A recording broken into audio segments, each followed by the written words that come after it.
ಆಮೇಲೆ ಕೋಪ ಬಂದರೆ ನಾನು ಏನು ಮಾಡಬೇಕು ತಾತ ಅಂತ ಕೇಳ್ತಾನೆ. ಚಿಕ್ಕು ನೀನೇನು ಮಾಡ್ತೀಯ ಕೋಪ ಬಂದಾಗ? ನಾನು ಬ್ರೀತ್ ಎಕ್ಸರ್ಸೈಸ್ ಮಾಡ್ತೀನಿ. ಸೋಮನು ಹಂಗೆ ಮಾಡ್ತಾನಲ್ಲಮ್ಮ. S, correct. ನಮಗೆ ಕೋಪ ಬಂದಾಗ ಸ್ಟಾರ್ಟಿಂಗ್ ಇನಿಷಿಯಲ್ ಸ್ಟೇಜಲ್ಲಿ ಏನು ಮಾಡಬೇಕು? ಕೋಪ ಬಂದಾಗ ಬ್ರೀತಿಂಗ್ ಎಕ್ಸರ್ಸೈಸ್ ಮಾಡಬೇಕು. ಹೆಂಗೆ ಮಾಡ್ತಾರೆ ಚುಕ್ಕಿ?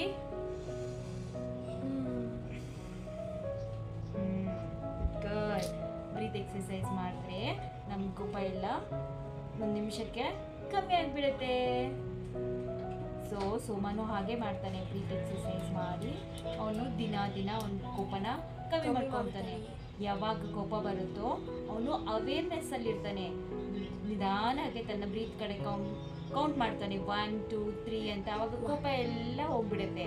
ಸೊ ಆ ರೀತಿ ಅವನು ದಿನ ಪ್ರಾಕ್ಟೀಸ್ ಮಾಡಿ ಮಾಡಿ ಮಾಡಿ ತನ್ನ ಕೋಪನೆಲ್ಲ